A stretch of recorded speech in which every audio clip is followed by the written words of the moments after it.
up a lot, and Sasa, Raksasa, expect this to be unlocked, especially since we have Expedia just moving around. Look at this. He's not playing around. He's playing with that impure rage. So he wants to deal a lot of damage. He wants to go fast. And he's just closing off this lower part of the map, forcing Amuni to answer back, forcing Amuni to help out and give Hisk here a free time. Well, let's see if they're actually going to get the punish. Sasa, he's being really aggressive. Oh, no. Amuni, he finds Expedia, unfortunately. And Sasa, he's going to buy a little bit of time, and as Amuni tries to get on out there, flickers away. Luckily, no trades, but most important, we do see at least 2 flickers being blown.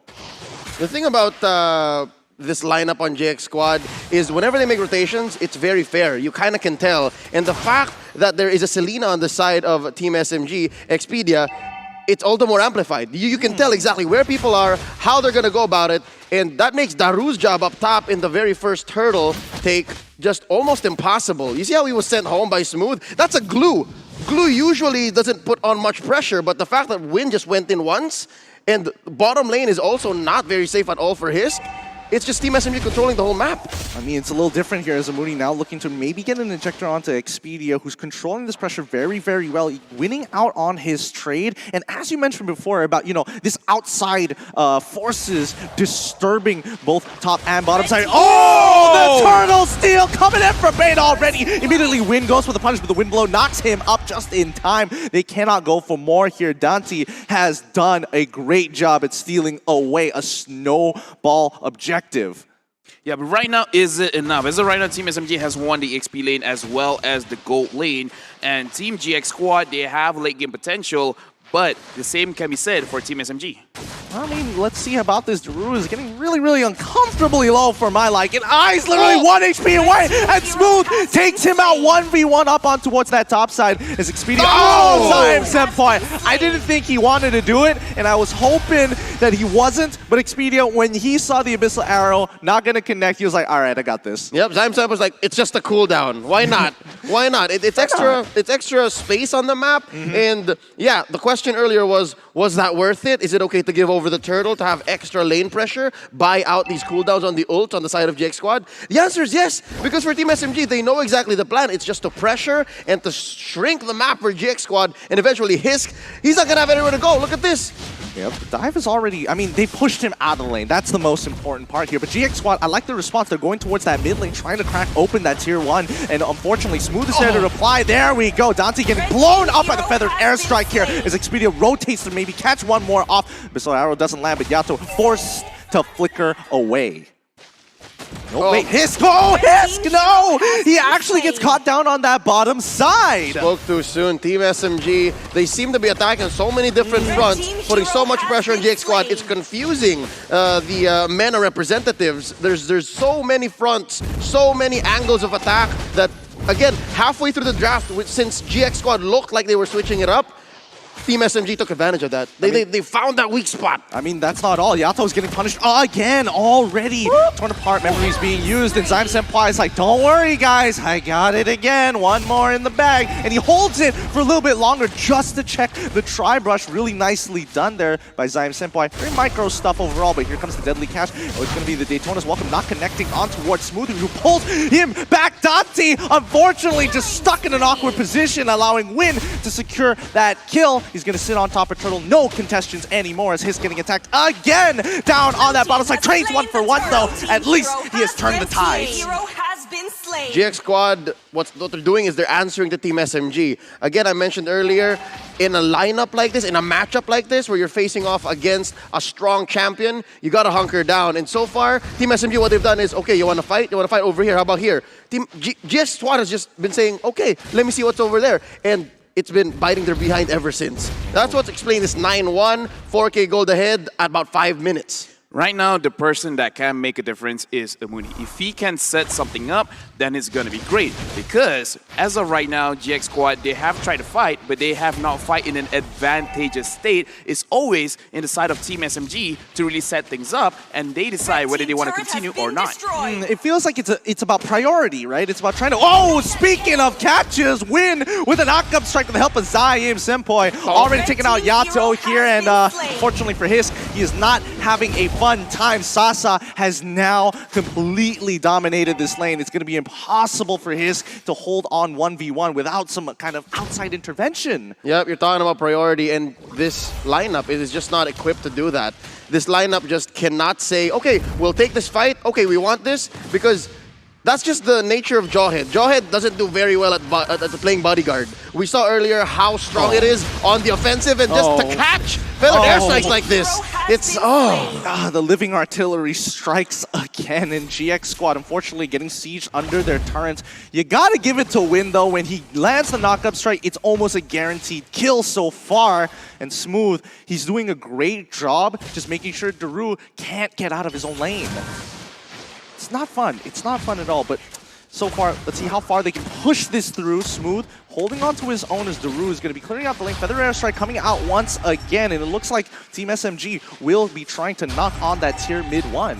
This whole time, Sasa just rotating now. It took him 6 minutes to actually make a difference, to actually put some pressure elsewhere. And this is just Team SMG saying, okay, let's switch it up. Last turtle before the Lord, we're going to do a little more.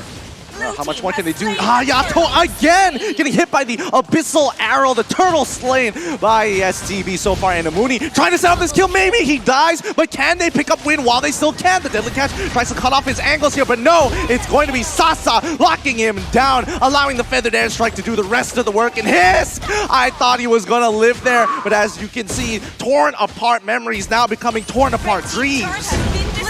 For now, as we can see, GX Squad does not look like they have a plan B. Like, okay, we lost our lane. How do we come back into the game? And looking at the heroes that they have to look at Yato as well, 0-3-0. But if he keeps on positioning in a way that is very easy to get caught out, it's going to be very dangerous. Because again, the damage as well as the crowd control coming out from this Veil alone is very, very good. The Bane as well. But being 0-3-0, 0-4-0 does not help. In fact, in the replay that we're gonna watch soon, in fact right now, let's look at the positioning from the side of Team GX. They are not ready for any kind of team fights. The way that they think about the situation right now is almost looks like, okay, we just gotta farm, which is the correct mentality, but they have to farm very, very safe, and that kind of situation, it is not.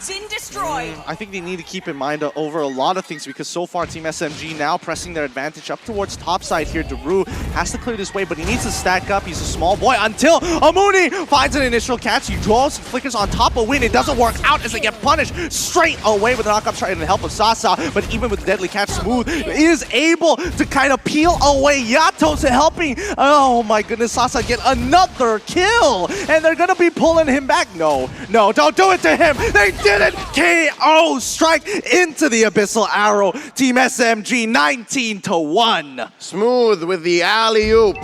Could have been a free go for J Squad. Could have retreated, but Team SMG, they're keeping the pressure on. They want to take these huge objectives. There's one more turtle. I can't believe it still went up. I mean, a couple seconds more, it turns into a Lord. This is essentially Team SMG knowing where the pressure points are, and there's no space left for GX Squad to move. Nope. The rest of the map belongs to Team SMG now. Nope, this is a kill situation. There's nothing more we can do about it when you're at a 12K deficit like this one. At 9 minutes into the game, it's pretty much game over in the MPL. It's really, really tough here. LaFell, is there anything GX Squad can do to make that space? Unfortunately, you have already said it. 12,000 gold difference. There's really not much you can do. The only thing that you can do is slow down the game where gold doesn't matter, but Team SMG, if they close it out quick, then yeah, they're not going to get to that point. They're not equipped to slow the game down. Again, the fact that the Jawhead, we've seen it over 2 or 3 team fights prior, it is not very good at spacing people out. It can only ejector one dude at a time, and half the time it's throwing people into the face of Hisk, into the face of Yato, hence the 0-4-0 on the Veil. Okay, is this even possible that GX Squad could maybe at least get 2 levels? Wait, hold on, the Windblow already finding Expedia. He almost gets one shot here as Smooth, now trying to split up the fight. Bane instantly gets taken out, but he manages to get the Deadly Catch. Legendary coming out of Sasa. The man is just taking names for himself. This is really, really brutal to watch here, Leo. I would like to retroactively answer your question. The answer is no. It has to be a mistake of Team SMG. Based on kit alone, GX Squad is not ready to do anything to the Team SMG lineup if Team SMG plays it properly, correctly all throughout. Yeah, right now, looking at Yato, he could not. Oh, but Senpai burst shot down Gideon. Yep, that's what we were hoping to see. A Godlike coming out to win so far as the Deadly Cats try to deny them space, but Dante is going to fall here. Someone needs to clear this Lord. Sacrifice what you can. This Lord cannot touch the crystal as the top inhibitor goes down. The Abyssal Arrow landing onto his, wins damage with the champion stance. That jab has got to hurt, but this does mean they did sacrifice mid as well as top inhibitor, but they're still in this game. As of right now, Leo, you said it. Team SMG is on their game to lose, and another legendary. Looks like SMG really wants to push this for the win.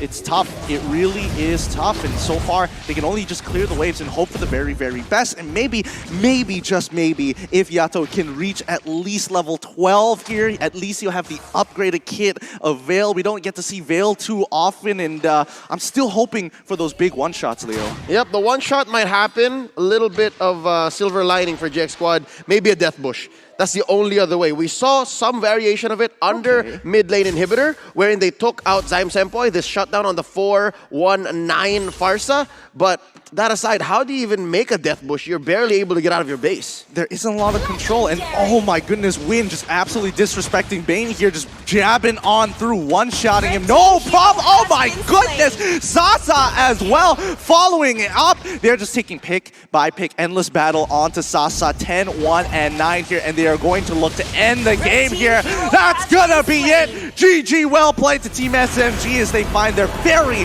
first win here at M3.